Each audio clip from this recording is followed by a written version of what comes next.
I don't know what happened there, but we'll start again.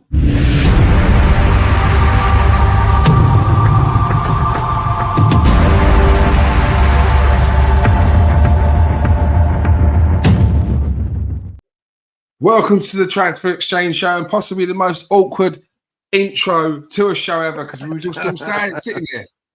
And I was just like, let's go. What I should have done is just pretend it was like an American intro where you speak and then you do the intro, like you gear them up for what they're about to receive. You know what I mean? But I fell apart there. I couldn't do it off the cuff.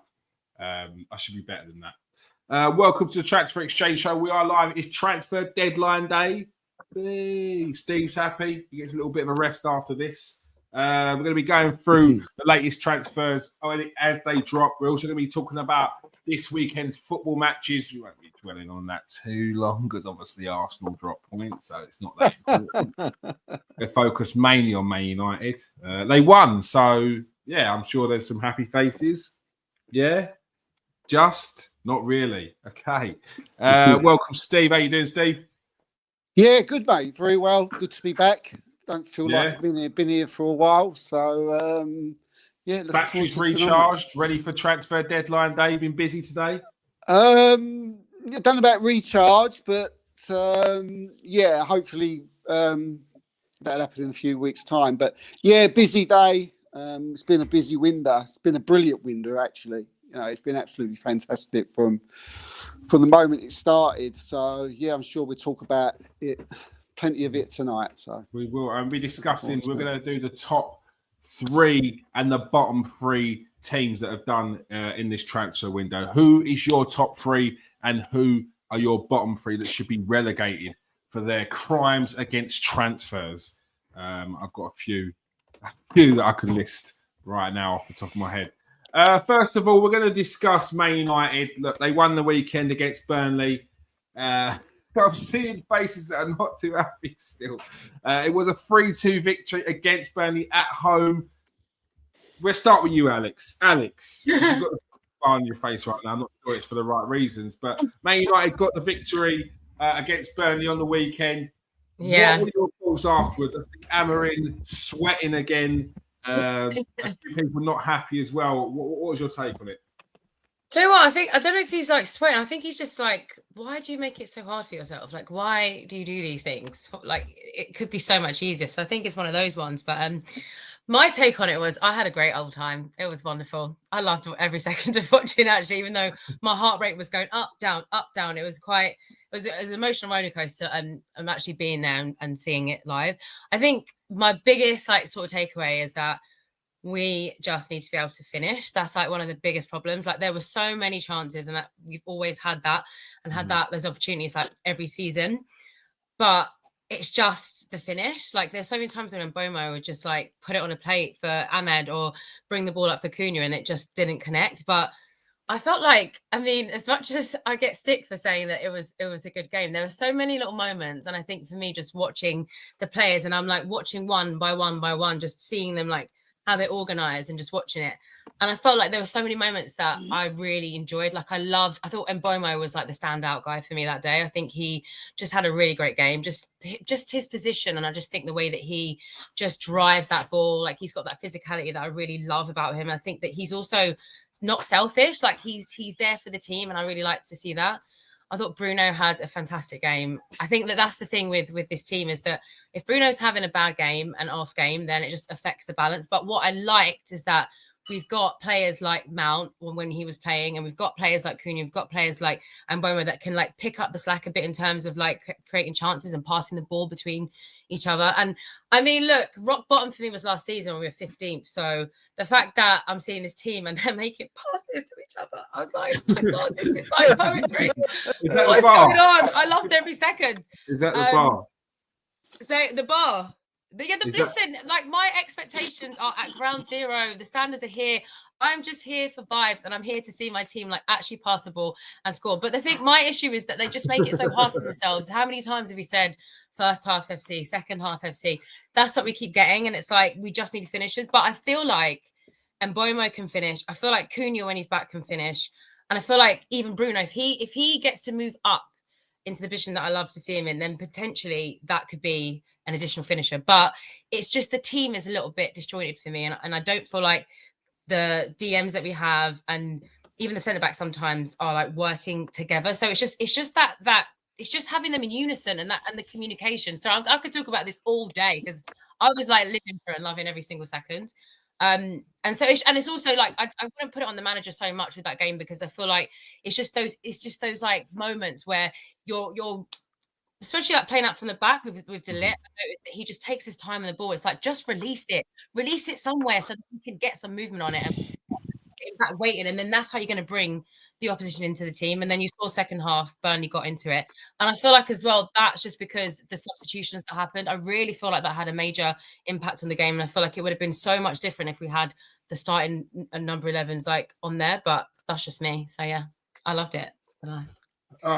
Garth, you wasn't so happy in the end. You got the victory. But there's still a lot of concerns for you.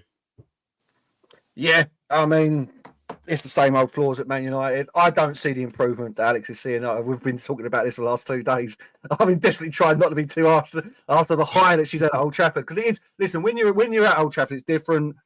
You see what you see, obviously, but the feeling's there, obviously. It's banging, you know what I mean? Watching it at home on TV with a soggy cheese sandwich to eat, you know what I mean?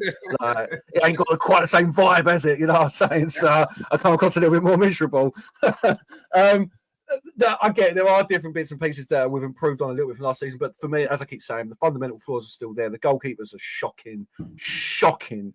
Like, it's just bad. I am not happy with the wing backs. I don't think Ahmed works there. I think Dorgu is a work in progress. To have them two as our main wing backs all season, I think it's going to cause us problems. The centre backs, I agree. Like, it's a bit like, do you know what? We were taking the mick out of Nathan a little bit because he was saying that we need Martinez so badly for his passing. Like, that's why we're like. So in fairness, I know where he's coming from. Martinez passes quickly out the back, so those line breaking passes come in to play. But yeah, Bruno in centre midfield, like, he done all right. I still don't think he works there personally, especially not alongside Big Cass. So yeah, got the win. Lucky, I think it was a soft penalty in the end, and I think we got lucky that Burnley's goal, one of their goals, got taken offside, didn't it? I actually missed that myself, but went so. And Wemo, definitely. Listen, I got that one wrong. There's no two ways about it. I was sceptical. I still think we overpaid for him, but I didn't realise how good he actually was. I really didn't. Like, he really is touch, yeah, he's really good. He's really, really good. And I agree with Alex as well. I think losing Mount, it's cost us in a couple of games this season, actually, and coming off at half time or 60 minutes, because you just don't get that pressing from anyone else up the top like you do from Mount. You don't get that guile. Both Cunha and Wemo are far more like direct, pick up the ball, run at the defenders. They're not taking a breath to have a look about. But yeah, Sesko, again, he needs more time. When he come on, he looked... So, yeah, no, he did come on, didn't he? Zertsky come on first as well. I like Zertsky, but as a straight number 10, always a bit of his mobility issues let him down up there. Like, I prefer to see him as a 10, as a 10 instead of a 9. But look, we got the win, 3 points on the board. We're above Man City. You know what I mean? It's good enough for me for the weekend, I suppose. Yeah. So it's bragging rights until next week when we play them. So, but look, as I've been saying since pre-season, the fundamental flaws for me are still there, and they haven't been addressed in this transfer window. So I worry. Steve, what's your take on the Amorim situation? We saw a really poor last year that was capped off with a disappointing Europa League final. Pre-season, which many have said is looking encouraging, but then a season which has started off slightly underwhelming, to say the least. What was your take so far? I mean, it's work in progress. I mean, from an outside looking in, and then why not enjoy the good bits where you can while the progress is going on? That's what I'd say. So I quite like Alex's outlook on it. It's how I like to enjoy football, to be honest with you. So I agree with that. But I mean, Amorim, look, he's not going to get. It's not a good start. It's not a good start. There's a few bits and pieces there where you can think, yeah, that's looking a bit better. It's going to take time for the players to settle in, and Bumbo, Cunha, Sesko, and I think we've said quite a few times on this show that, you know, it can't all be fixed in this window. It can't. So you are going to have games where you're going to look terrible. You are going to have games where you're going to look poor. You're going to have to give, you know, time for players to settle in. I think Man United are in for a season like that. You know, I think as long as you can see progress, as long as you can see some improvement, I think you've got to, you know, accept that. You know, I know Garth has said that, you know, if he needs to by Christmas, he needs to see some significant improvement, or you know, he could go. I mean, if it carries on like this until Christmas, then his job is under threat. I hope he isn't, because I'd like to see him get the time. But yeah, look, we've got to give him time to get these new players settled in. I've always thought it's going to take, you know, at least 2 or 3 windows before, you know, you can see United back up there in like the 4th, 5th place, you know, 6th places again. We know he didn't want to come in halfway through the season. Mm-hmm. You know, this is the beginning of his when he wanted to come in. So I say let's judge him on now. You know, can't judge him on now. He had 8 months of absolute disastrous performances, Steve. I know you didn't want to come in, mate, but you can't clean slate it. I've had this time with a few people debate. You cannot clean slate it. Like, it starts from now. Absolutely no, just not. Because I want to. Yeah, but only because, like, I want to see the new signings. I want to see, like, it's. You know, we've all seen the total disaster what was last season. I mean, it was absolute disgrace. Right, we everybody can see that. You know, none of us. We've all got eyes, but we have. Let's look.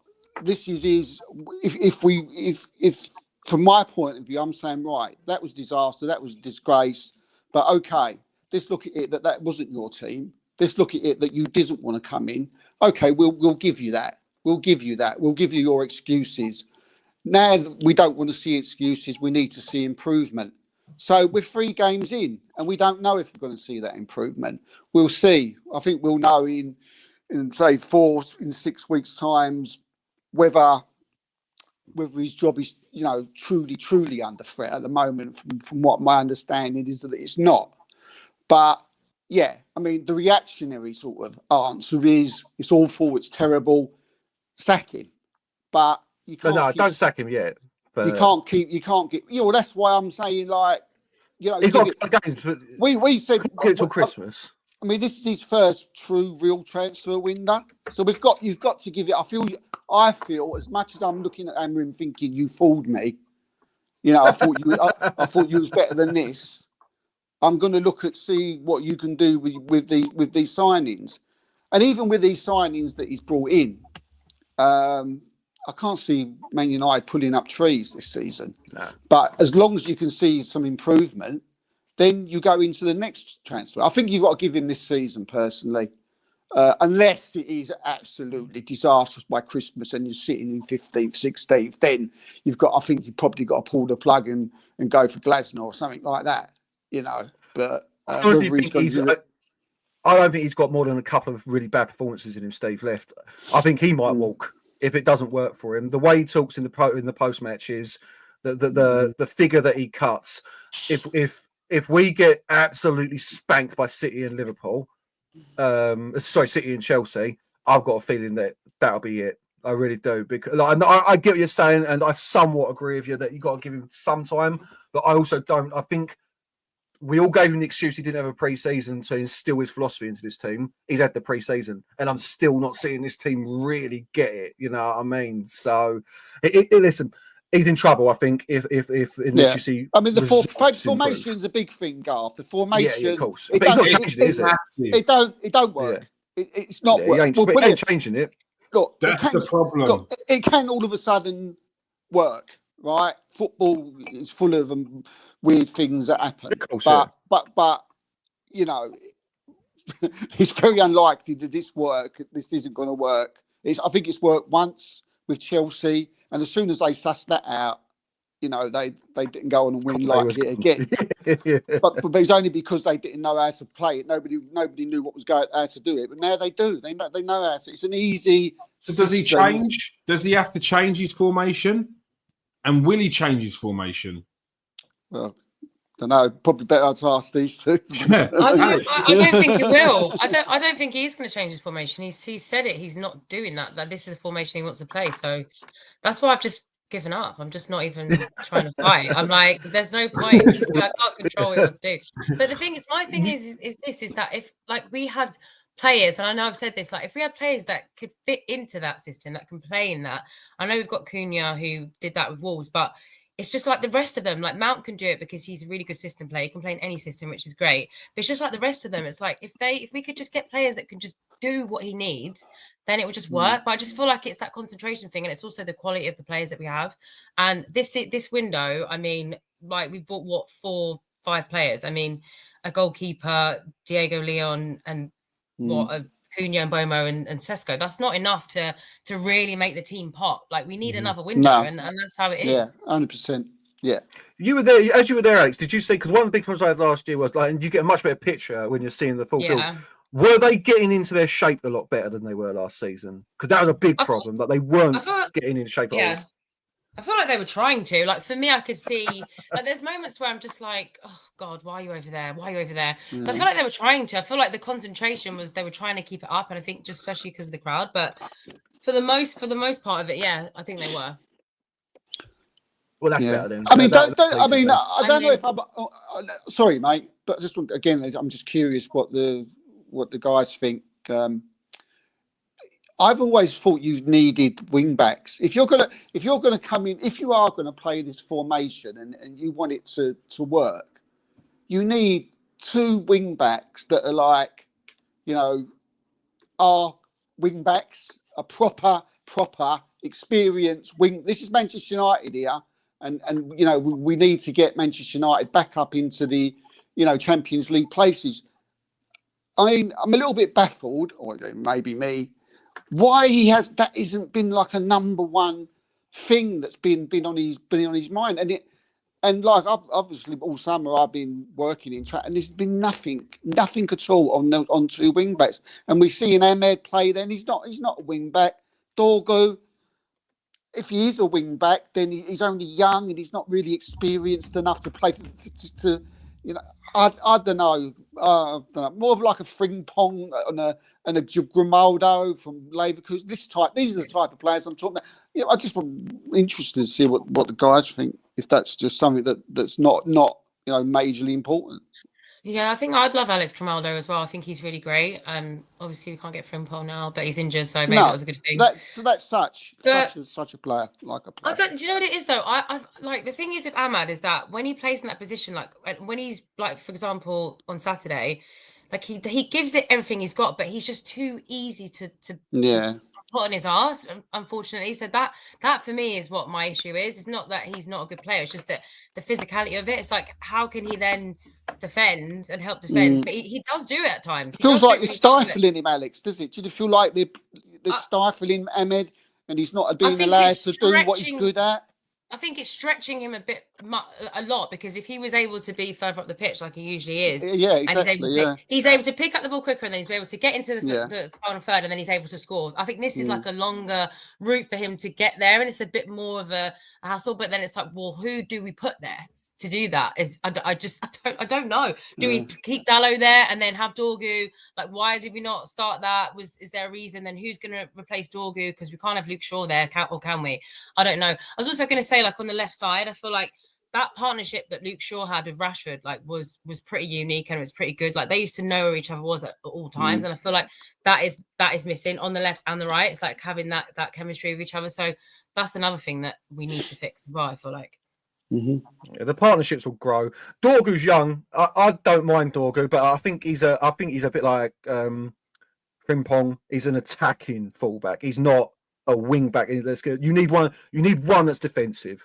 Everyone knows. I mean, Grimaldo's a great shout. I would have gone all out for Zinchenko. All out. Cost 12 mil. I would have got Zinchenko in. I know. He's scared of taking. Yeah, like I've been saying it for a while. I don't know why we didn't even explore that deal. Like Arsenal willing to sell him at a reasonable price. So, yeah, Grimaldo, definitely another one. You need a more defensive wing back. But, yeah, until we get that, we're always going to be exposed down in flanks, I feel. So, it's a problem, but that's why then you can say he needs another transfer window, because you can't get it all in at once, obviously. No, you can't. No. We haven't moved anyone on until literally right now, like 3 hours ago, so we didn't have any extra funds, etc., etc. But, yeah, it's a win. A win's a win's a win. 3 points. No one's going to worry about it at the end of the season if we somehow sneak into 8th place in the Conference League. So no, that'd be a good. I think that would be good progression from last season. That's the best we can hope for. I think from what I've seen at the moment. Listen, Sesko, I've barely seen him. It might turn out that he's absolute wonder. You know what I mean? Just comes out of nowhere and I think he is, Garth. I feel a little bit sorry for him. Yeah. We all know what we think of him. We've said on here many a times what we think of Benjamin Sesko, but he's still developing. He's still a big shirt to wear to go in there and say, look, you're our number 9, go and score us the goals we need to get us up the table. I think if you got Sesko, you need, I think like Arsenal, when Arsenal was in for Sesko, there was always the other one. Do you know what I mean? There's always Sesko and a Watkins. But Man United, to be fair to Man United, they can't do that because they haven't got the funds at the moment to do things like that. So I feel a little bit sorry for him. So he'll come good. He's quality. He'll come good. Just a little quick update on the transfers. Manchester City have agreed a 26 million deal to sign Gianluigi Donnarumma from Paris Saint-Germain on a 5-year deal with an option for a further year. And Manchester City have agreed a deal to sign Ederson to Turkish side Fenerbahce. A couple of more deals that have gone through. Did I hear right? Come on, Mark Gay's fallen through. Mark Gay, deal is off. He will not be joining Liverpool, and defender Joe Gomez will remain at Anfield despite attractive interest from AC Milan. What else is there? Charlton. Hold on. Oh, he's happy. Charlton. Hold up. Wait a minute. David Fofana is looking like he may be going on a season-long loan to Charlton Athletic. Good. Wow. Chelsea were Chelsea in for him? He's at Chelsea. He's at Chelsea. Yeah, he's just another one of the players. Yeah, he's just another one of the players there, mate. At Chelsea, that'd be a very good signing for Charlton. Great signing.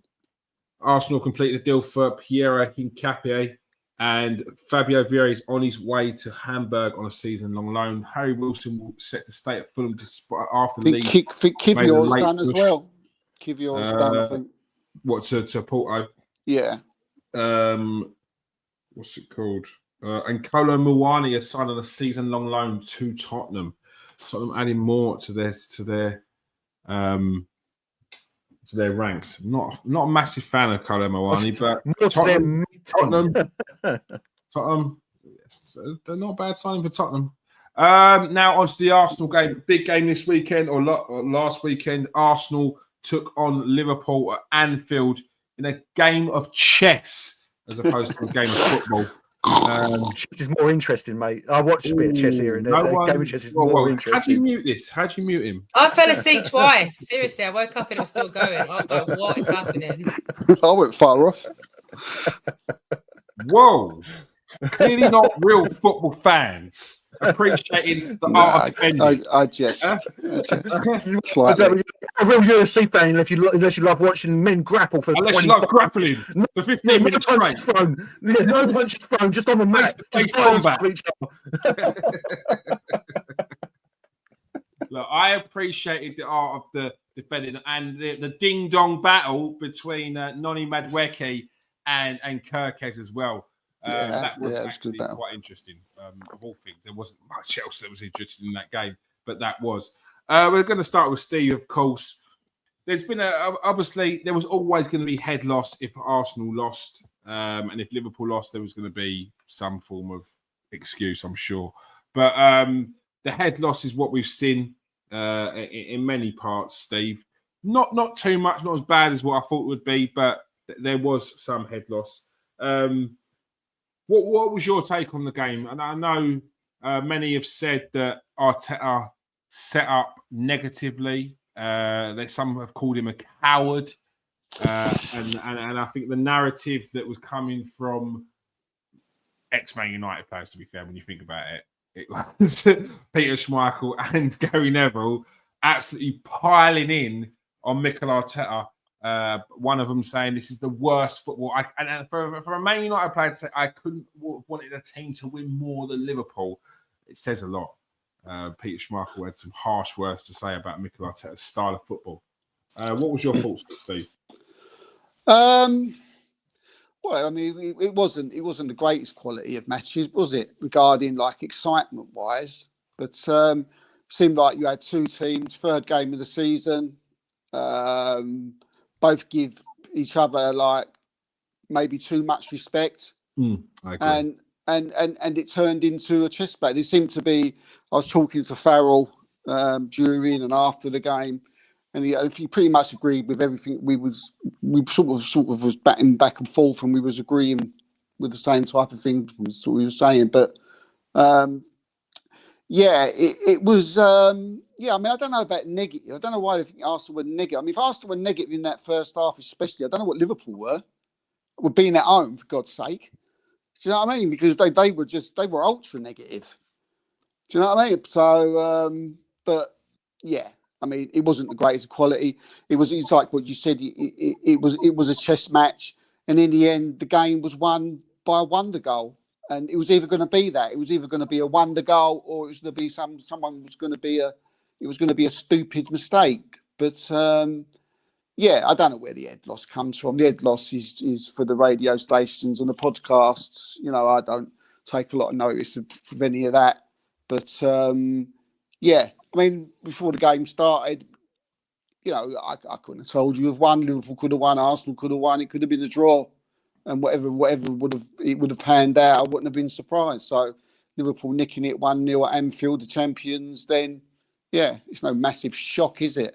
Do you know what I mean? But I thought we did. I thought we played well. I think, as I say, I was talking to Farrell during the game and after the game mostly.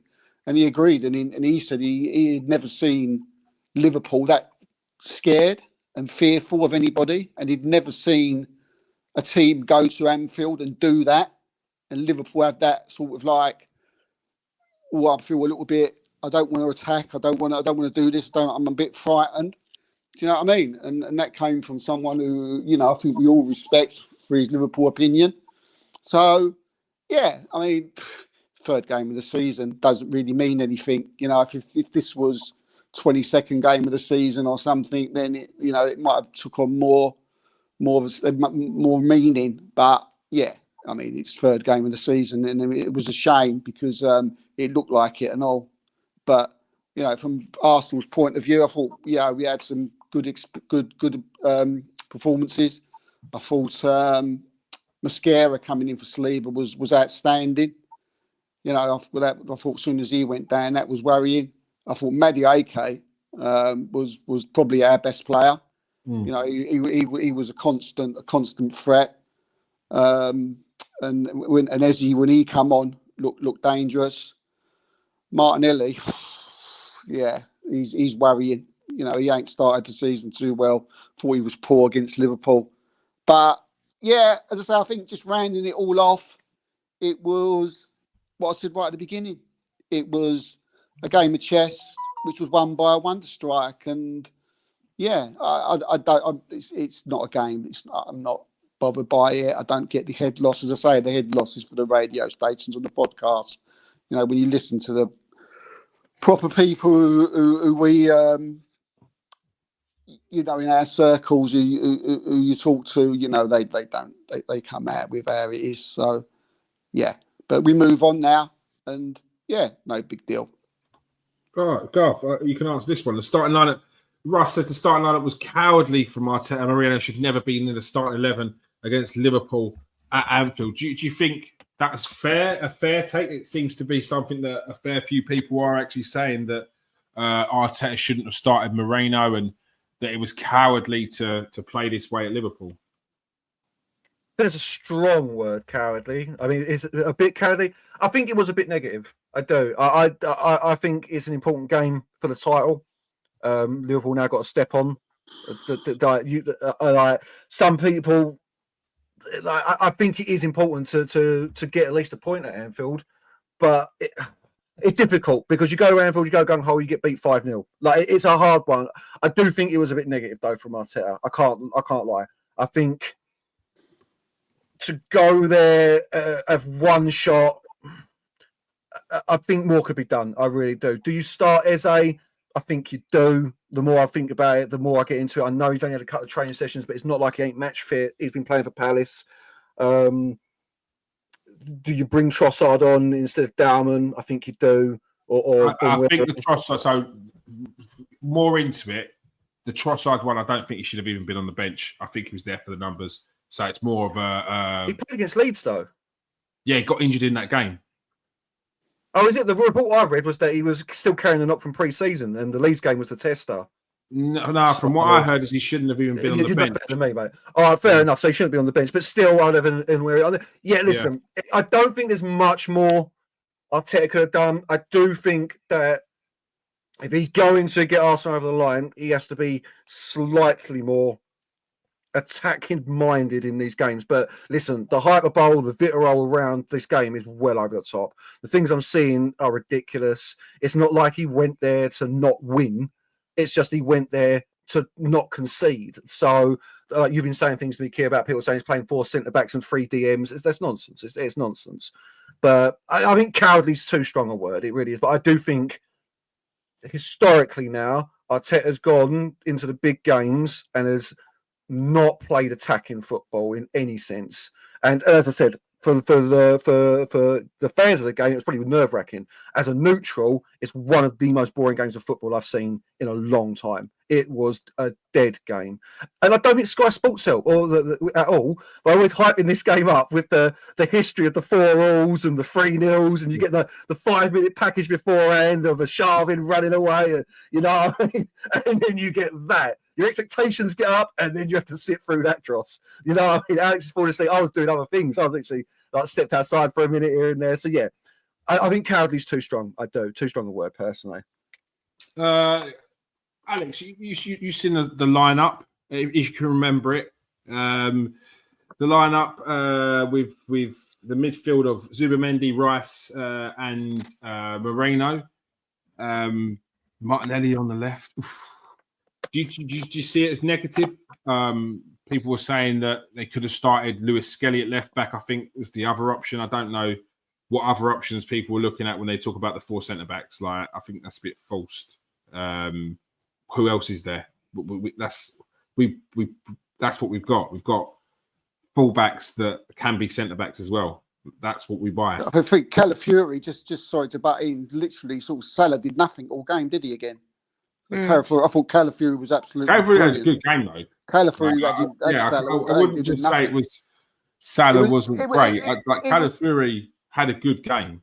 Yeah. It was. Have you noticed? It was all about Arsenal and what they didn't do. I mean, but I suppose it was because Liverpool won the game with the one. Won the end. I'm sure. It would, I'm hoping it would have been a different narrative if Arsenal had won.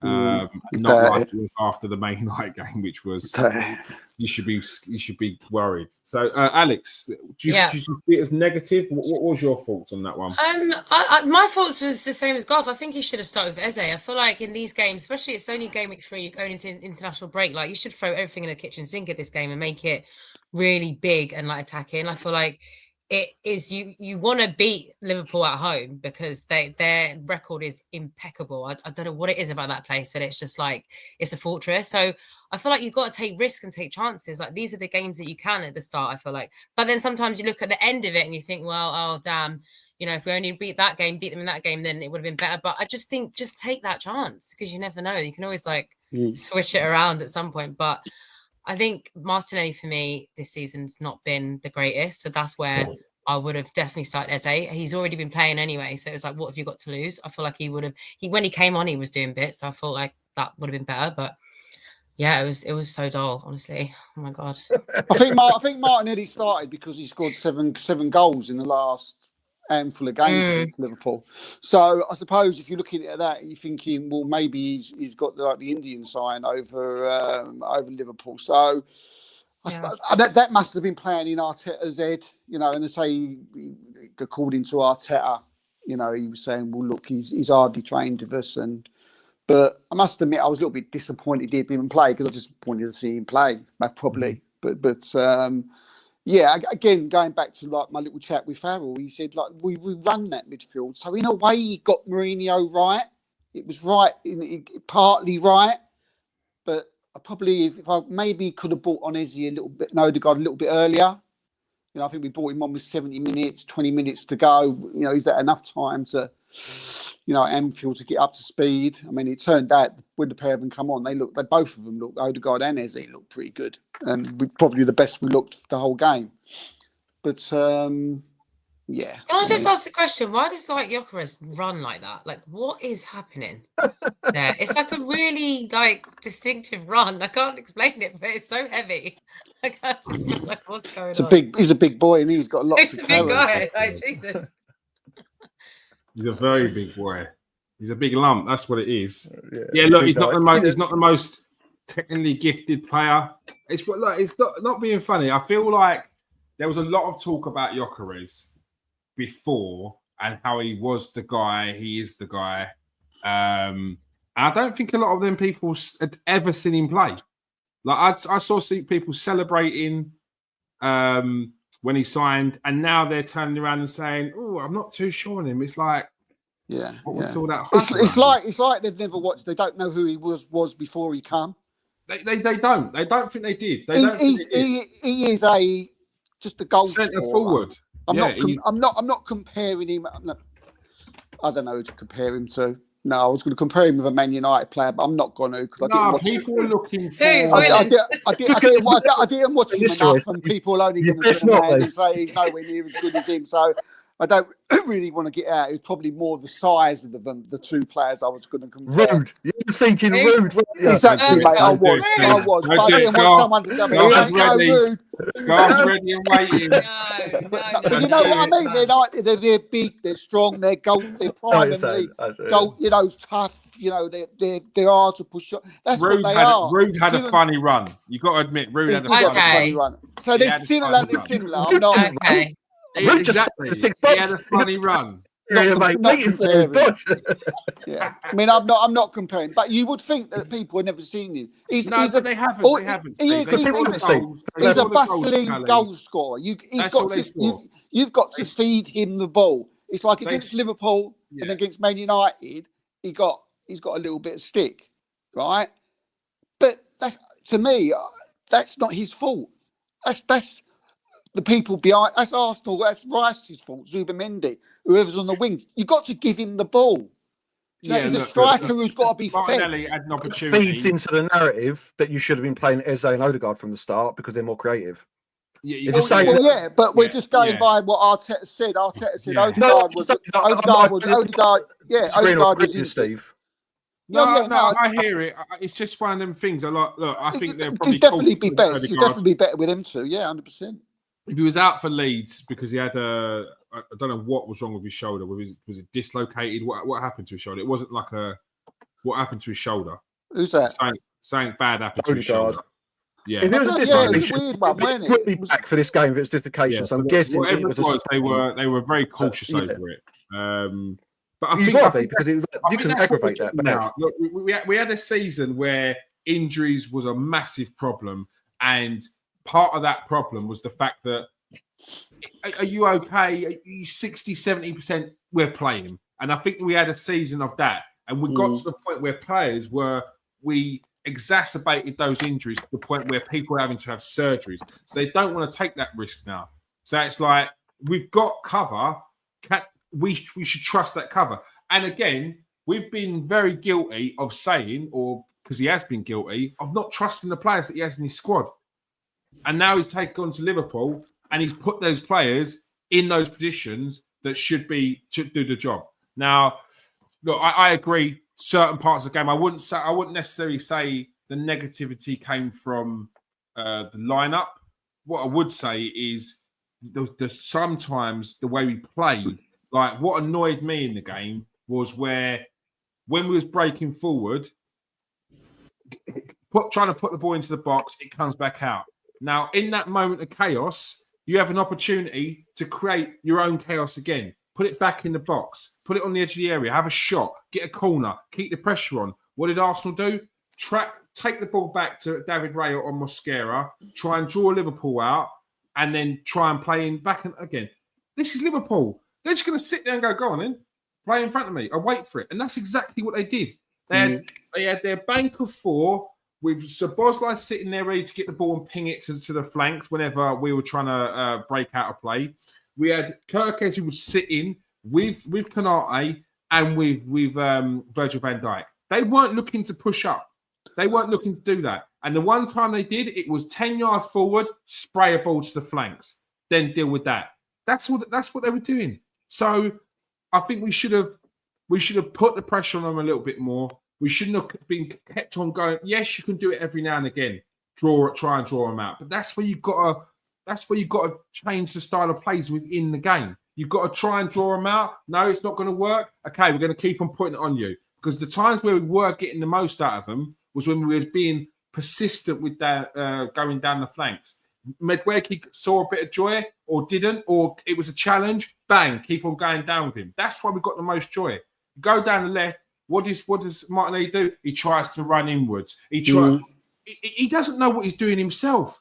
Like with Medwegi, it was, I'm going to go down the flank. I'm going to take him on. I'm going to take him on. And every time, so Kirkes knew he was in for it today. Whether he got the better of him or not, he knew that whatever happens, Madueke is going to come at me again.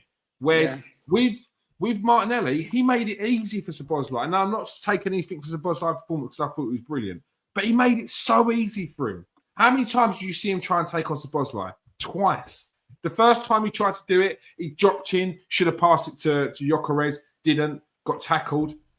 Next time, goes down the flank, gets there, goes inwards and passes it off. He's got no plan B or plan C, Martinelli, is he? I think every single right now, right back knows what Martinelli's going to do now.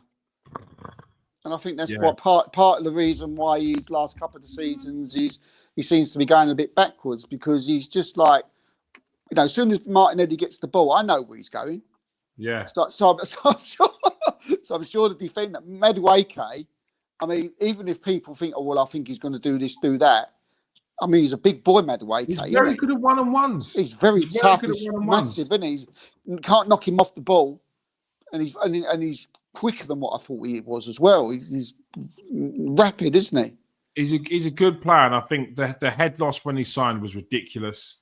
Again, I think it's people thinking about the Chelsea ties, and I think a lot of it is, again, you've not really watched him apart from when he comes against Arsenal. Not like Arsenal fans. Give 5 games, and every Arsenal fan will be like, "Do you know what? Actually, he's all right. He's all right. It's regular because he's a good player, mate. A little overpriced, but a good player nonetheless. A very good player, so he can be a good, solid option for you." And before we move on, Steve Mosquera came on his debut. Looked really, really good, didn't he? Brilliant. Yeah.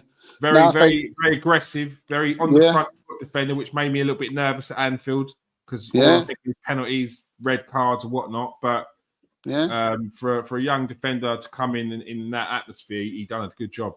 Unbelievable, mate. He's definitely, along with Madueke, was probably one of our best player. I mean, very Saliba-like, strong, good on the ball, very, very silky. Do you know what I mean? Passes it forward. Just an excellent performance, as I say. And you say to come on, after 5 minutes, at Anfield, and to put in a performance like that, I mean, things could only be looking up for him, can't it? So sell Saliba to Madrid. Get 150 million. We've got Mosquera now. Don't know. Slow down. Whoa. No, but he did very well. He did very well. So big. I hope to see we can see a little bit more of him. Not too much. With Jakob Kiwior on his way to Porto, we definitely will be seeing more. As for Real Madrid, they don't pay for players. They just make them wind down their contract. So 150 million is a big hope. When's his contract's up? That's when he's going to Real Madrid. So 2 years. 2 years, yeah. Ooh, Prime as well. Good. They'll be licking their lips at that one. Slow down. Get him to sign a contract. Do us a favour like Ronaldo did, and then you can go to Real Madrid with our blessing. But Calafiori was really good. He was really good as well. No, I thought he was really played well. well. I don't understand people that talk about they play with 4 centre backs. What you wanted to play with Miles Lewis-Skelly? Like, was that really the game for Miles Lewis-Skelly? I don't know. He does a lot of inverting, so it would leave the right hand side exposed for Salah. And although he was quiet, you don't want to give him any sniff. You don't want to give him any opportunity. Like, so I just don't know. I think that I like Lewis-Skelly, but I think people need to just relax. Like, I would say that Calafiori is the better player right now. All round, if you're talking about a left back, Calafiori gets forward. He has that element of, I don't even know where Calafiori, but in a better way than Martinelli, knows what he's doing sometimes. Whether he's going to go for goal, he's going to shoot, he's going to cross it in. Like, he has a bit more than that. Whereas Miles, he very much looks to drift inwards, and he looks to play those balls through, which may benefit the likes of Victor Gyökeres, but it certainly don't benefit our right side. And Martinelli on that side as well. I think you're going to see Eze on that left and Odegaard in the middle.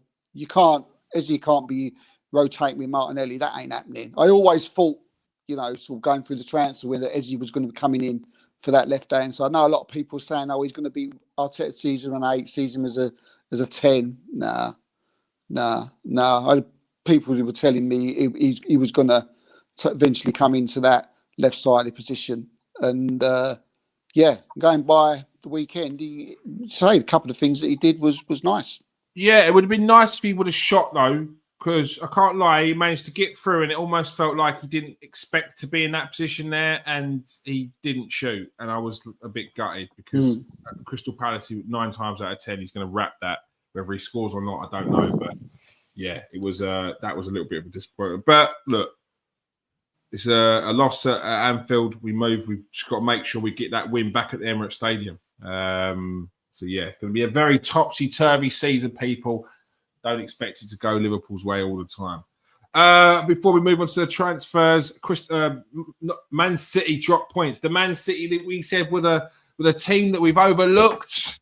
Literally 2 games since then, they've lost them both to Spurs and now Brighton at Hove Albion. Garth, we both said that City, we've dismissed them. And then they got Donnarumma now. January, because City can turn it on. They got Donnarumma. now. Rodri's getting back up to speed. Reinders is banging. I still got no fear that Man City will be challenging for the title come the end of the season. I really don't. Pep is the best manager in the world. Period. There's no one even close to him. They've got the squad. And if they're not challenging for the title at the end of the season, then I'll take back what I said about Pep there, because with that squad, he should be. Yep. You're very, very, very true. Alex, Man City, Donnarumma, Rodri back. They're going to fix up pretty soon, surely. Yeah, I mean, look, I'm unwavered in my assessment of City. I feel like they've done it so many times where they've had losses here and there. I mean, look, it remains to be seen. If they go on a run like they did last season, I will literally be so happy and celebrate it. But I really feel like with Donnarumma, that's going to make a big difference. Yeah, I mean, he is a fantastic goalkeeper, so that is going to shore up the back. I think the Spurs game, Spurs and the bogey team, Spurs beat them all the time, pretty much more or less. So that was okay. But the Bournemouth game, the Brighton game, I was like, wow, this is crazy. But again, they've got new signings. They're trying to work their way, but Pep is magic and he will fix that stuff and he will get them to play ball again. So I have no fear that they're going to rise up, just not against us when we come back in 2 weeks. Wait a couple of weeks, Pep. Wait until you play Burnley after you play us, please. Yeah. Steve, Pep was getting criticism for his buzzing, boring football. But is he going to turn Man City around? Yeah. I mean, I'm not as confident as the guys about what Man City do this season. I think they'll be up there, no doubt. Jury's out a little bit for me. jury's out. I want to sort of keep me sort of. I don't want to say too much that they're going to do this, they're going to do that, because I have my own thoughts that I want to wait and see how these players really settle in. Yeah, look, on the negative side, you know, I mean, the guys have more or less sort of said all the positive things about it. Their signings, all good players, don't get me wrong, but it all seems, at the moment, it all seems a little bit disjointed to me. Yeah, I'm trying to suss it out. I've spoken to two City fans, one we know really well, and match-going fans don't really know what's going on, what they're watching, and they're not actually too sure about the signings. As I said, we all know, you know, how good they are, and Cherky and Reinders and Nuri, all very good players. But from match-going fans, from what I'm hearing, it's not like the City of old. And yeah, my jury's out. I want to wait and see. I said at the beginning of the season that it'll be between Liverpool, City, and Arsenal. I still think that. I think most people think that. But City, albeit after 3 games, have sort of lowered themselves a little bit from Liverpool and Arsenal. So we'll wait and see. They've got the goalkeeper coming in. Well, they bought Trafford as first. I'm not sure about him. You know, that's, you know, time will tell. And look, Donnarumma again. Yeah, and Donnarumma, as good as a shot stopper he is not a Pep Guardiola type goalkeeper. With his feet. He is. I've spoken to Carlo many a times, who watches him a lot, and he's baffled by this signing. He said if he thinks only because of the footwork element to it. Yes. Oh yeah. But he's saying if he thinks he can, he's like got 2 left feet, and he can't play it out from the back to save his life. He's an old school goalkeeper. So all those little I've got to disagree with him. I've got to remember what you spoke to. Like, he's not great with his feet. He's competent with his feet. He's got a decent passing percentage, Donnarumma, in the French league. He's not rubbish. He ain't Onana. Well, all I keep hearing is he's not a Pep goalkeeper. Onana was not good with his feet. I've not watched. I don't watch the Liga. I watch him quite a bit, and I can assure you that he is not. Listen, yeah, he isn't Ederson or Alisson, but they're on a different level. He is a competent, he's a competent ball-playing goalkeeper. He really is. His distribution is decent, mate. Honestly, it really is. So I don't know where that's coming from, that he can't play with his feet. Well, when you say he can't play, I mean that's obviously an overstatement. That he can't play. He's a Italian number 1. So he obviously can do something with his feet, but he's just not a stereotypical Pep Guardiola Man City type goalkeeper that they've had in the past. You know, and one that sort of like passes it around, because like you look at Raya and Alisson, they're like defenders, aren't they? When they get the ball, they pass it that way. He's an Arsenal player, ain't you? No, not Alisson. Alisson, just Alisson. Well, when you got one of the best goalkeepers in Europe, mate, who plays good with his feet, you know, you mentioned him. But I don't know. I mean, as I say, I'm not doubting them. They've got Ireland, haven't they? They've got Rodri to come back, and it all might fit into place. At the moment, I'm not as confident as what others are that they're gonna, you know. But this after 3 games, you know, after 5 games, after 6 games, might be totally different again. You know, I might have a totally different outlook on it. That's what it's going to be like the whole season. Do you know what I mean? We're going to be changing our opinions left, right, and centre. But I think overall, at this moment in time, jury's out on whether they're going to actually be like the City of old and push Liverpool and Man City, Arsenal. At the moment, I'm putting them just behind them. But that's after 3 games, as I've said. All right. Just a quick update on the transfers. Nottingham Forest have completed the sign of Cubano from Botafogo and a deal for winger Dalen Bakwa from Strasbourg. Another Strasbourg signing. Charlton has signed James Bree from Southampton on loan until January.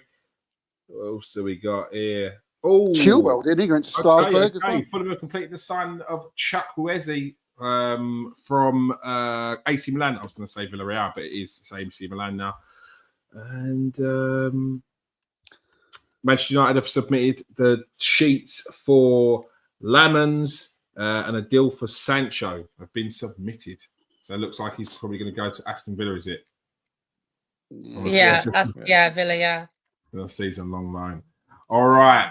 Let's get into the transfers now. I voice my disgust at the Chelsea decisions before we move on. Oh, please. Yeah, another Strasbourg player as well. Going the VAR decisions in the game, Chelsea Fulham. Oh, yes. Absolutely. Yes, we can. So, did anyone watch the Chelsea game this weekend? I watched the highlights. Wow. So what remind me again? What was the Chelsea they played? It was Fulham. Oh, don't get me into VAR. Don't get me into VAR on this stuff. Don't even go there. Just don't even get me into it. But Garth, the floor's yours, mate. Yeah. I'm a proponent. I'm a big defender of VAR. I think it's never going anywhere, so we've got to get used to it. And I think it's got more things right than it's got wrong. But just quickly, that decision against that goal for Josh King was one of the most disgusting interventions I've ever seen for VAR. Yeah. And rightly, that referee's been sacked. Well, not sacked, but removed from his position because that is a referee just trying to get involved. I don't know if he was bored. I don't know if he was. It was VAR though, wasn't it? The VAR referee is the one who's been removed from he was meant to be your game. He was meant to be the VAR referee. Conversations that he had, like sometimes it's just too busy. It's like, Did you see that? Did you see that? I think we should look back at that. Like, and to take that goal from an 18-year-old kid in the what is it, West London? Yeah, West London derby. It's shocking. It's just shocking. There's no two ways about it. How does a competent referee look at that? I think he was just trying to get involved, and this is the problem sometimes. He was just trying to get involved, and to take that away from a young kid, it's shocking. And I keep seeing Chelsea fans saying, "Oh, well, we won 2-1. We would have won 2-1 anyway." That's not how football works. If Fulham have gone 1-0 up, the game opens up, and Fulham can score again. So I just wanted to quickly, before we moved on, mention that I thought it was one of the most shocking decisions I've ever seen. It really was. Yeah, no, it was a shocking decision. But what the thing I'm most concerned about is the fact that they misinterpreted that as a challenge as opposed to a piece of skill. Now, if referees are looking at that and that's as a challenge, then we need to reevaluate what the people that are working upstairs. And I've said it before, there's players that are in step 7, step 8, Saturday League players that are never going to make it pro. They're not even earning petrol money.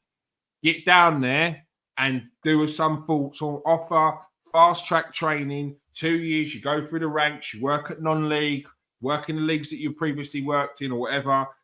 You move up to learning how to work on VAR, computer systems, whatever. It takes 2 to 3 years, and you can get some ex-players who have played at some sort of level that have more of an understanding of the game that will be able to make these decisions, because there's too many people that just watch the game that have never been involved in it that are making these decisions up the top, and they are ruining the game. Massively ruining the game. Yeah. See, it's making people like me, just not want, just think that it doesn't work in our sport. It's just like I know it in tennis and in rugby and cricket.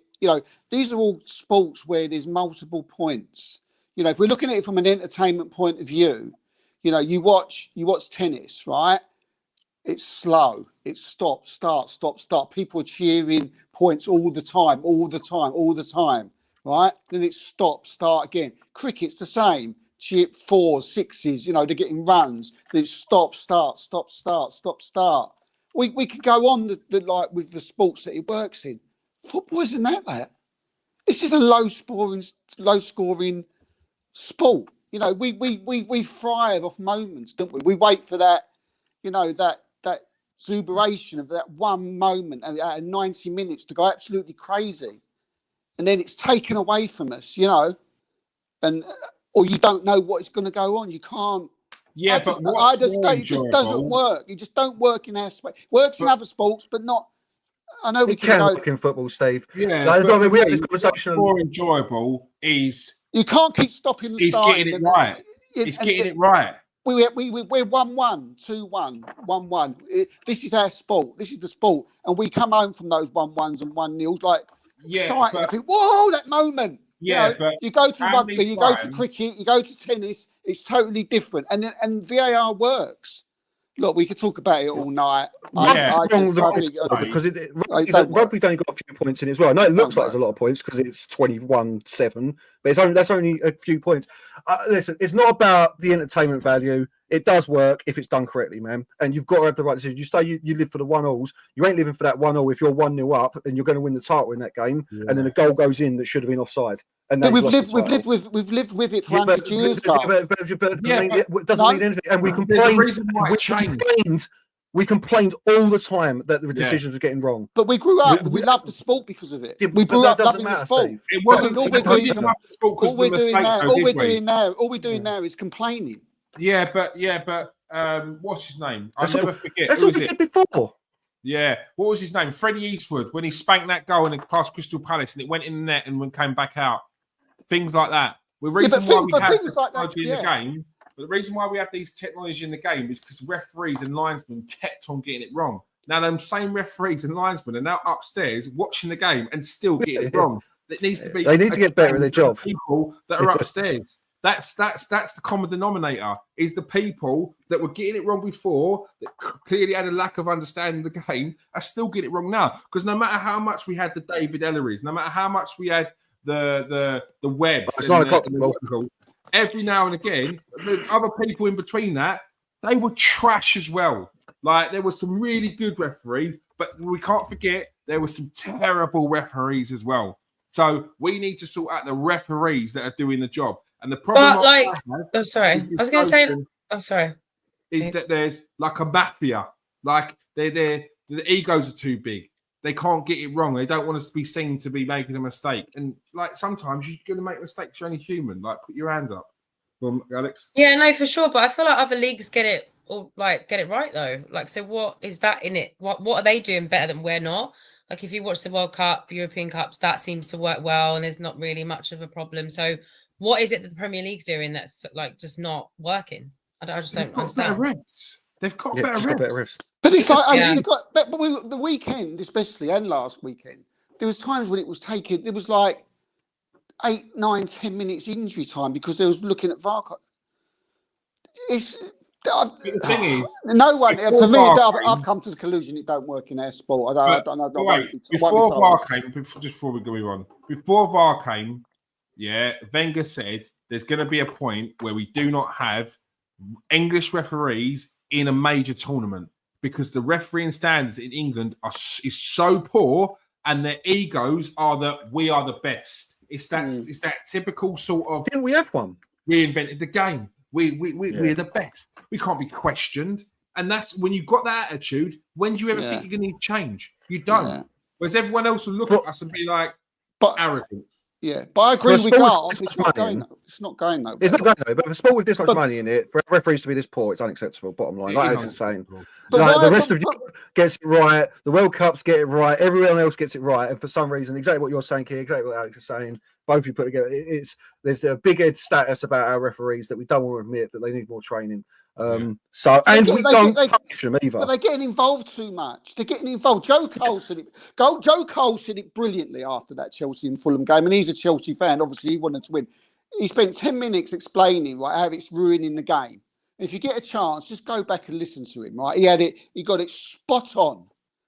Right? He got it spot on because he said what I've been saying for months or years now.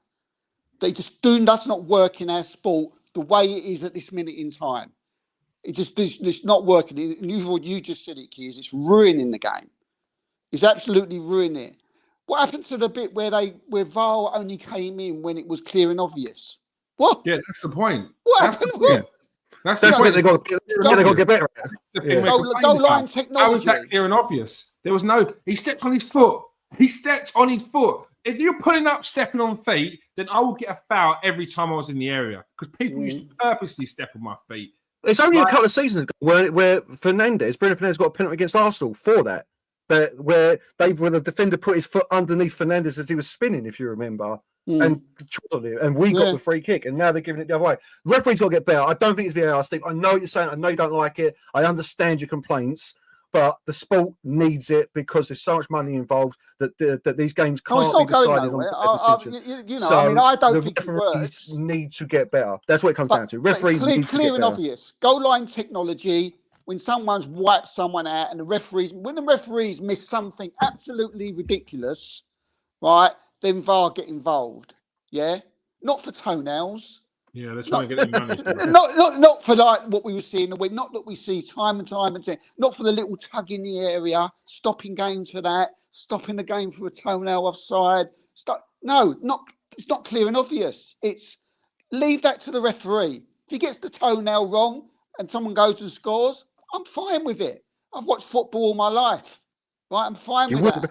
There's no way you'd be fine with it if that cost you a Champions League or a Premier League, Steve. Garth, I've watched it. No, I mean, God forbid I'm older than everyone in it. You'd be fine with them making a mistake that cost you the Premier League. But why are we mentioning it now? I've been fine with it. I'd rather be that and enjoy the game. Nah. We're just different on that, Steve. No one was moaning about it when VAR wasn't here, but now VAR's here and everybody wants to take. We moaned about it. The England team, don't you remember that Frank Lampard goal that was like we've been moaning about it. They used to show us Sky Sports. Yeah. Sorry, I keep sorry. Rooney and Sol Campbell. If you're enjoying Rooney football, and Sol Campbell. Rooney VAR, then you know what I'm talking about. Rooney and Sol Campbell. But look, if you're enjoying football with VAR, then great. I mean, I wish I could, but it's absolutely destroying it for me, and it's destroying it for a lot of others. It needs to be sorted out. No, we agree on that. So before we go, we want to do a quick one of who would you have as your top three in the transfer in the summer transfer window so far? Well, it's pretty much done. Who would you have as your top three and your bottom three? Who has had the best transfer window, top three, and who has had the worst? Who should get relegated for their transfers this summer? Garth, who have you got for your top three? Top three, Liverpool. Just incredible signings, obviously. They've got to work, though. So we'll come back and see if it works. You can't even open your eyes when you say it. I want to say it. Verts, listen, I'm underwhelmed so far. He's got to get up to speed with the league. It's only been 4 games with the Charity Shield, but for 130 mil, I'm expecting a lot more than that. But then Isaac, Ekatike looks decent. Kirkes is one of my favourite players around. Frimpong, we all know what I think of him, so we'll leave that alone. I forget who else to sign. Marma Shavadeli, whatever it is, like he's a quality backup goalkeeper. Yeah, you just can't question it. But not just do they bulk selling as well. What did they get? 50 something mil for Diaz? Was it 60 something mil they got for him? So great bit of business there. They sold Kwanzaa they sold to Bournemouth as well for 25 mil. Yeah, Kwanzaa for 35 mil to Leverkusen. So Liverpool number one without a shadow of a doubt. After that, you've probably got to put Arsenal up there. But again, some of their signings, I've got to see how Gorkris turns out. You know what I think of Eze. I don't rate him. I don't think it's a signing Arsenal needed. So, and then third place, at this point, just because of Jack Grealish, I want to say Everton, but I can't. Just because I just think that's just going to be such a game-changing signing for him. Getting Jack Grealish in. Tyler Diblin, Tom King, Jack Grealish, Kieran Dewsbury Hall. Yeah. Dewsbury Hall, we'll see. We'll see about Dewsbury Hall. I mean, Palace managing to keep Older Gay could be signing of the season, to be quite honest with you, for them. Yeah, so Liverpool, Arsenal, without doubt, of the winners. Like at the moment, we've got to see what they do, obviously. And then, I think Everton, just because of that signing, I'm going to Everton. Or Sunderland. Everyone loves Sunderland signings as well. So, but Everton for me is there for just because, Dewsbury Hall and Grealish just puts it over the edge for me. I mean, it's a great signing. Alex, so who would you have as your top three? So I've based on just the top 6, because I hate looking at all the other squads just because I feel like they don't get as much money, so I feel like they should just be exempt. So it's more fun, especially on Football Manager. No, I know, but I'm doing it this time around for me. So my top is definitely Liverpool. I feel like they've sold well, they've signed well. I feel like I was saying earlier, I don't fear anyone, and I don't, apart from Bournemouth at the moment. But I actually might do when they get Isak playing, because the thing about what they've done is that they've got players that are already playing in the Premier League, as well as getting players that are really good in their foreign leagues. And I feel like one of their side, well, Frimpong came and he hit the ground running. I feel like Burts has got a bit of way to go. Ekatike hit the ground running. What more can you ask for? And then you've got Kirkis, who is already great, and now you've got Isak. It's like, what is everyone going to do? I really don't know. I'm actually sweating. It's just like it's game over. It feels like they really kind of said, you know what, we want to do back to back like Pep. Why can't we do that? And Slot is the man to do it. So that's what I feel like they're going to do. My second is Chelsea, because I don't know how they do it every single season, every summer. Oh, I do. Me and Garth have been speaking about what is happening. Yeah, for back and forth. It is like a wonder and a mystery that they've got. I think it was like 14 outs or 14 sales or something like that, and then they've got 9 incoming, and then their balance sheet is like 10 million or something. It's like but they do it. They do it every single season. I think João Pedro is going to be really good for them. I think that they're going to be a team that, with those signings that they've got in, could potentially really raise them up into the top 4 race. And I think they're doing really well so far. So they have to be second for me. I think Arsenal was definitely third, because, you know, the money that's being spent, you're going to hope that it's going to serve at some point. The striker, Zubimendi, who had a really good, phenomenal Euros after Rodri had an injury. So I feel like those players are fundamental for moving forwards and like showing a bit of something. So those 3 teams, I would say, have had the best window, I would say. Okay. Steve, who was your top 3 for the transfer window? Well, it's already been said, really. Liverpool and Arsenal, obviously. You know, wouldn't take a lot to say that they've had the best windows. Then next, I don't know. Tottenham have had a decent one. It'd be interesting to see how their players fit in. You know, Simmons, you know, Kudus. I mean, they've signed Colomori today. I don't know who else have they brought in. Xavi Simmons. Yeah, I said Simmons. As well, getting 20 mil for Son and getting.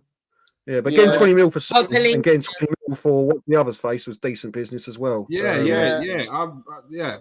That's who my other third was going to be, but I'll go with someone else. They're putting Danso, Tell, Kudus, Polina, and Simmons. So they've so much quantity, but definite quality they've added to the ranks. Yeah, and you know, Thomas Frank, you know, knows what he's doing. He's an excellent manager. And, you know, you'd expect him to, you know, get those players playing. But like every transfer, you know, time will tell if they all settle in. But, yeah, I'd like to give, I think like a lot of people have made fun out of Newcastle's window. But I think I'm interested to see how their signings, you know, do. They've brought a lot in of interesting, but they've spent £80 million on her under-21 international.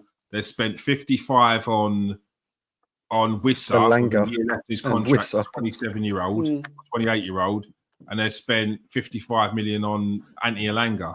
Yeah, I quite like Elanga. Yeah, I'm not. Good player.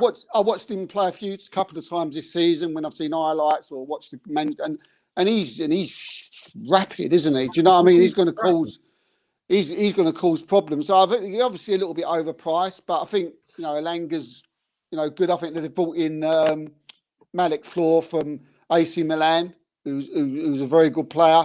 Jacob Ramsey from Aston Villa, I think it's a solid signing.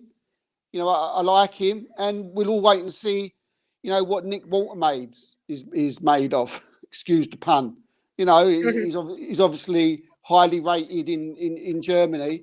So, and Bayern were knocking around for him. So who's your top 3?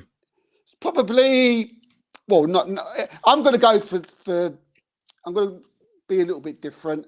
I'm going to go for Arsenal, Liverpool, and I'm going to go for a pound for pound one, and pound for pound, I'm going to go Sunderland. Because I think that and then it's Did not expect that. Really taking people down this path, Where did that come down from? this path, yeah. And just as we're about to commit, you went and shifted everyone, and now everyone's walking down there, and you've gone over there. If you swerved us, mate. the question was You didn't talk about. you didn't say. Sunderland. The question was who's had the best window, Kieran. You put in the Yeah, chat. top three. You did not say who's brought in the best players. I said top three in this window. Well, I'm giving an honourable shout out to Sunderland because I'm like, yeah. I think they've brought in some really good players. Three are going to be based off your three, and then you give me Newcastle. I'm like, what? You're going with Newcastle, and then you throw in a Sunderland. Now I'm going to switch up. Yeah, well, you keep it boring then. Liverpool, Chelsea, and Arsenal. No, I'm not Chelsea. That'd be a quick segment, wouldn't it? No, I'm not Chelsea. I'm not the choice of Sunderland. It's the fact that you didn't mention them once after you named 12 teams. Trying to make it interesting. I was going with Sunderland because so I'm gonna go. This is gonna offend some Arsenal players, but my third choice, we don't need to talk about it too. It's gonna be Tottenham. I think they've had a very good window. I said it before. I think they probably would have liked to add more numbers. They would have done if they would have been a bit more decisive with the transfers and actually push through with it rather than trying to get it for 2 pints of lager and a packet of crisps and a loan. But that's Tottenham. So I'll give them their flowers today. I think they've had a very good window. I think bringing in Xavi Simons, Paulina, very, very good signings. And Kudus, look, I'm not a massive fan of Kudus, but he's done well. And he seems to be one of them players that when he's happy, he turns it on. It's when he's annoyed that I will see whether he can keep up with the standards. But I think Tottenham have had a good window. Garth, who have you got your bottom three? Well, I mean, I've got one that might going to upset some people. First of all, I've got Newcastle. I think they've been bent over in every transfer they've made this summer. 55 mil for Elanga is crazy. How can you say? But we're talking about money with a spend, or are we talking about players? No, we're talking about it can be both. And I think that their incomings, they said outright that we're not selling Isaac, we're not going to get bullied. They got bullied, had to sell it. Yeah, they got bullied. So they've lost their best player. They spent 55 mil on Wissa. I think that's crazy. They spent 55 mil on Elanga. I think that's crazy. And 80 mil on whoever that geezer is. Like, listen, I don't know German football that well, but I know players. Never even heard of the geezer. Like, they were desperate. They were out there like scrounging around after everyone else got their striker, and they got this geezer. Maybe it'll turn out all right. But yeah, I had it wasn't just because you said it, Steve. But I've had Newcastle down. Kieran will tell you. This morning. I had Newcastle down as well. Cut this. I'm writing this out as a receipt. I'm glad this was could be wrong. It could be very wrong.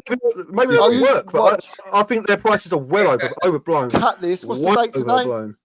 What's the date today? What's the time? So yeah, I don't rate any of the players that they're bought personally. My second choice, and it still is, it's Fulham because they just ain't signed nothing really. And somehow, Tyreek George, by the way, 25 mil from Chelsea for Tyreek George. Played a few Conference League games last year. How did Chelsea keep doing it? No way. They've signed him. He's like, do you know what they call him? Chelsea? Bad Saka. I've got to get a picture. Just because they ain't bought anything, so I feel for Fulham because they ain't bought nothing. And my third one is Manchester United because I think we've been bent over. I think 71 mil for Mbeumo is crazy money. I think that we haven't bought the right players. I don't feel that we've addressed issues that we needed to. And more importantly, yet again, we have been unable to sell most of our players. All right, we've got rid of Anthony finally, but we haven't got rid of Sancho on a permanent deal. We haven't got rid of Rashford on a permanent deal. We haven't got rid of Højlund on a permanent deal. And I'm just angry with it. I'm angry with it. So for me, Man United have failed in this transfer market. They really have. And so that's my if they don't want to buy him. If they don't want to buy him, though, Garth, then there's nothing you can do about it. Friendly fire. Also, listen, it's not just that we've got bent over. We've got Nacho. Chelsea are out here selling Tyreek George for 25 mil. Tyreek, I don't know who you are. Yeah, and they're signing got Nacho for 40. No, Ineos, poor transfer window for me. But I've been saying that all summer. I think we've invested in the wrong places, and I think it's going to cost us in the season. So George. is that Tyreek George? Is it? Like, so for me, Man United, the third. I'm disappointed with. I mean, this goalkeeper. Oh, I'm worried now. I had a little look-see peeky at some of his highlights, and I'm like, ooh, oh dear, oh no. But listen, hopefully I read a scout report on him in Belgium. They're saying that he's the Courtois' successor in the national team. He's only 23. Let's see how he does. But yeah, I'm not happy with Man United's transfer business this summer. So it's probably just a personal one. I'm angry. There's probably worse ones out there. I'm just angry with Man United right now. Alex, who have you got for your bottom three? So I was just going to add, actually, like Nick Voltermate, I think he's going to be best suited to go to Newcastle because I don't think there's going to be much pressure for him. He's like a giant, by the way. He's taller than Sesko, I think. So I feel like, jeez.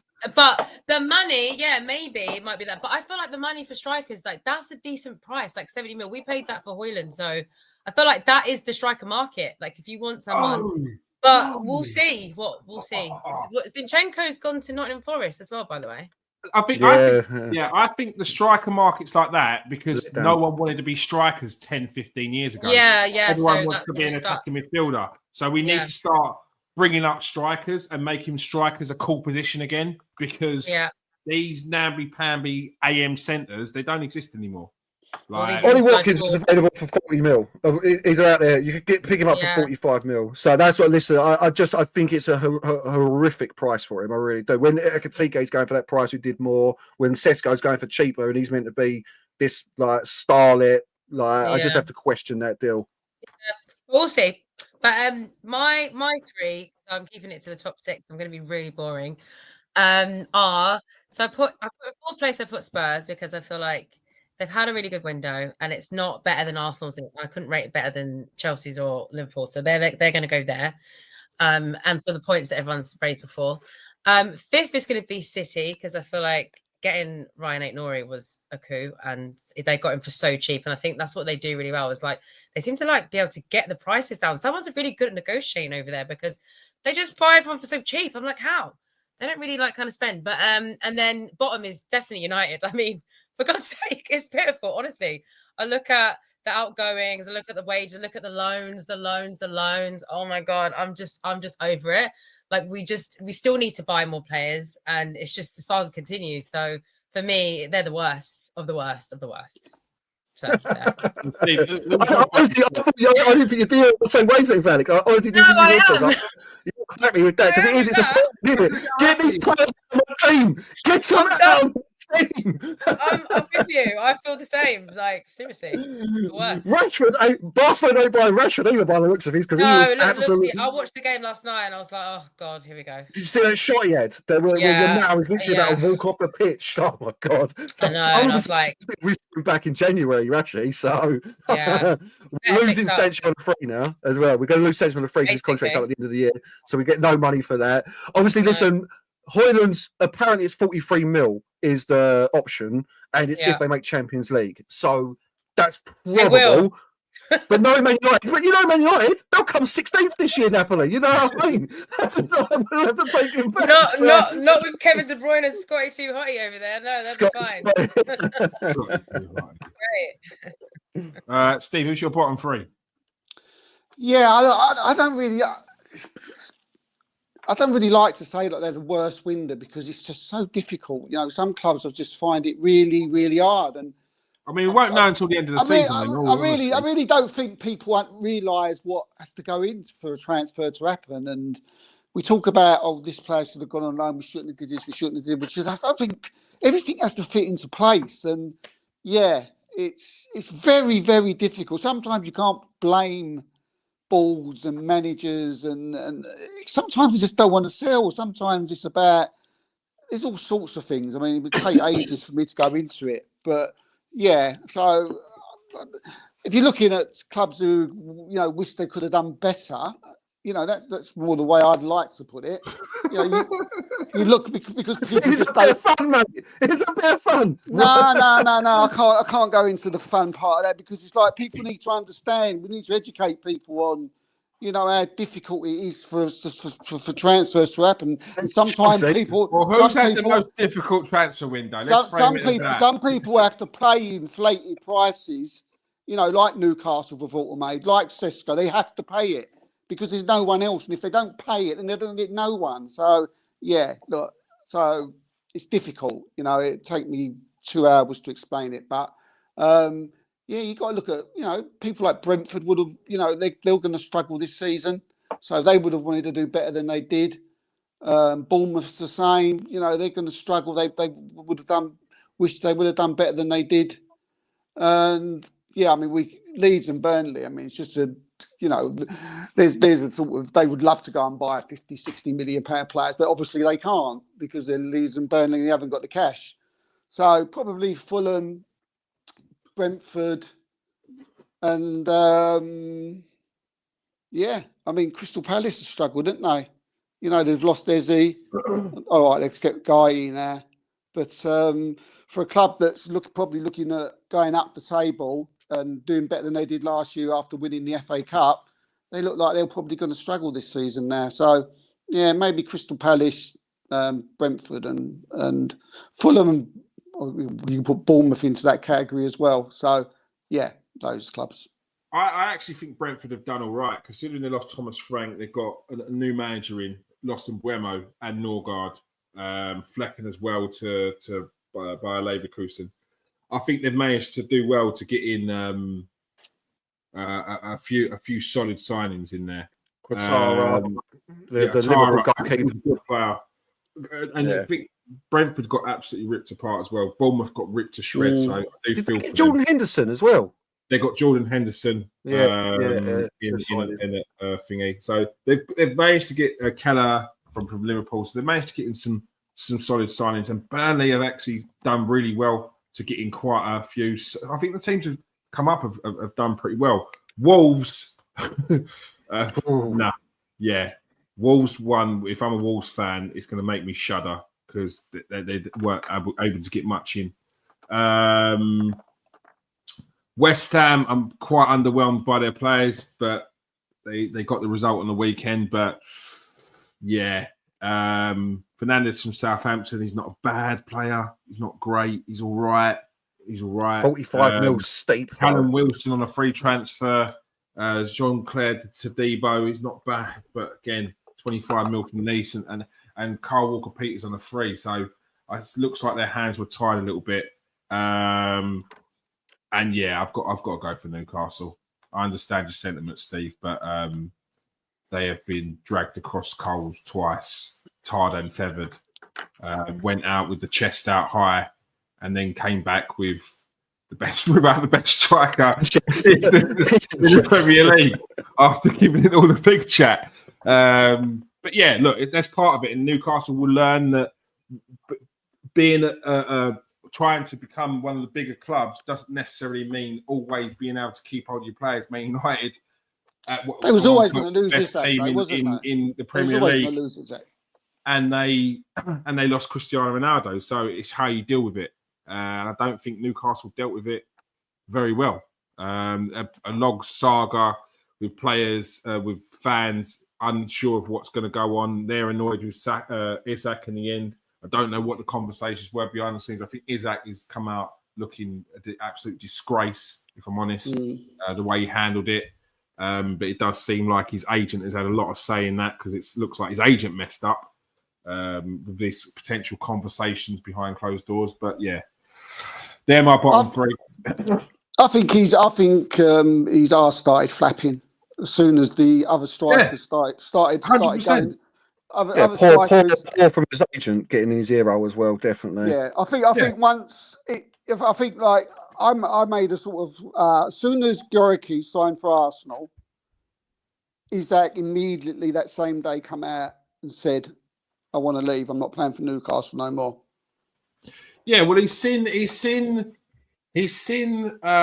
Liverpool sign Ekitike. Where would he have gone? There's nowhere. There's literally nowhere. There's nowhere that he could have gone. No second option, no first option, whatever he wanted, and he has panicked. And his agent has said, okay, I'll make this happen. This is what you got to do. Clearly, it was so obvious. Yeah, he thought he was going to lose money, the agent as well. So he's in his ear roll. Yeah, but it was poor. It was These poor. need to start putting transfer requests again as well and lose their money, because that's what seems to have stopped happening. Is obviously if you put in a transfer request, then the club doesn't have to pay you what's owed to you, do they? Because you put in a transfer request. So now, players aren't doing that anymore. If Isak really what he should have put in a transfer request, Wissa should have put in a transfer request, Gorkarez should have put in a transfer request and say, I don't want to be here. Not go to the social media and say, I've been lied to. I'm getting paid millions a year. I'd be going to the court of arbitration and being like, excuse me, striking is essentially putting a transfer request. Saying you will never play for the club again, that's a transfer request. Like, there's laws. The thing is as well, all we kept hearing, like leading up to the summer window and at the beginning of last season, was that he's not going anywhere. He's not going anywhere. He came out in an interview saying, I'm not going anywhere. I love Newcastle. This is where I want to stay. He came out and said he wanted to sign a new contract. Yeah. I thought the agreement was if they didn't make Champions League, he was allowed to leave. It was. They got Champions League. It was like, Isaac's off the cards. Yeah. But then obviously something's been said behind the scenes because Liverpool started coming in with there was the Ekatike, what's going to like, we're interested in Isaac, you're going to sell. So obviously something was said behind the scenes. Is what it is. They live and they learn now. They know how to deal with the next one. Put it on paper. Get that when he wants that new contract, that's a way of him going to say, well, I asked for money, I asked for the new contract, but they didn't give it to me. Quick question for everyone before we jump off. Is there any chance that maybe it'd be better if we do the Spanish system and everyone has a minimum fee release clause in their contract? Do you think that helps these situations? Yes, I think it does. And it takes away that what's the word I'm looking for? Ambiguity. No, it stops the minimum release clause looking like it's a way of potentially the player getting out, and it's a bit like it does feel like because when it came out that Seshko potentially wanted a release clause for Arsenal, I was a bit like, no, you won't. I'm not too sure about that. But whether it was or not, if that is the case, it's a bit like, no, you don't have a release clause with me. But if that's what everyone has one, and you put it up to 150, 200, whatever, then it helps the smaller clubs as well, where it's a case of them players can turn around and say, I'm not playing for you no more.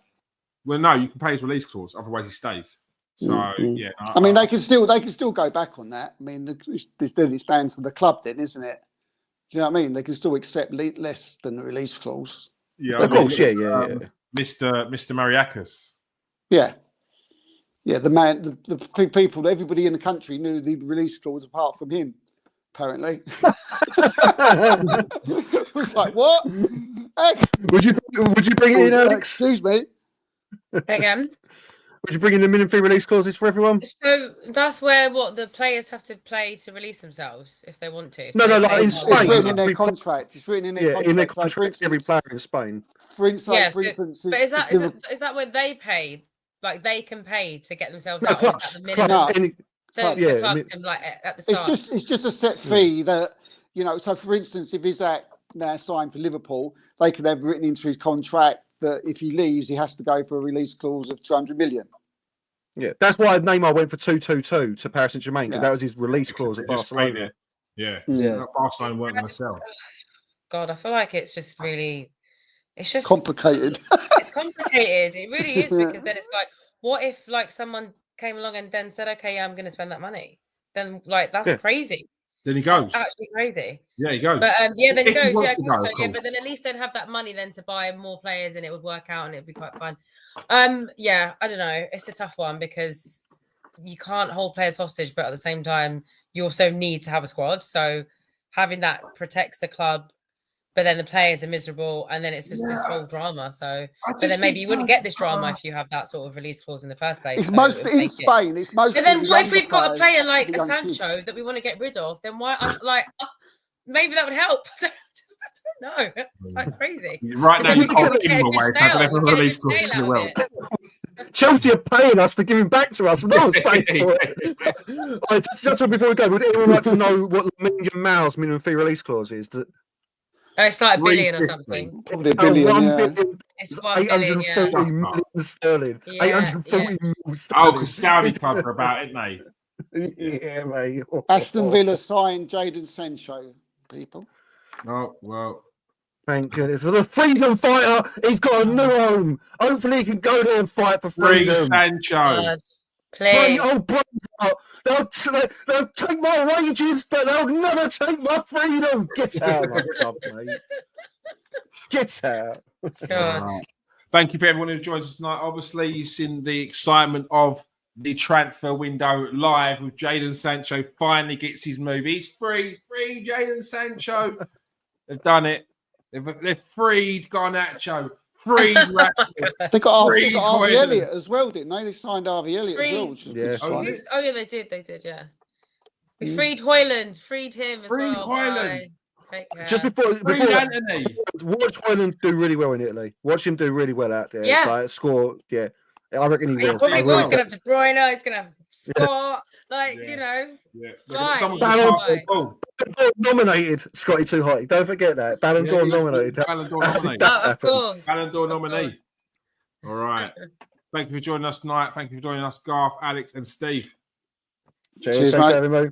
All right. Make Yeah. sure you follow us. If you are new to the show, press that like and subscribe. If you are a regular, press that like button. If you're watching on Twitter, press that retweet and press that like. Get in the comment section next time as well. If you are on TikTok, follow my accounts, Kieran AFC and the Transfer Exchange Show. Thank you for joining us tonight, people. Peace out. Stay safe and wash your hands.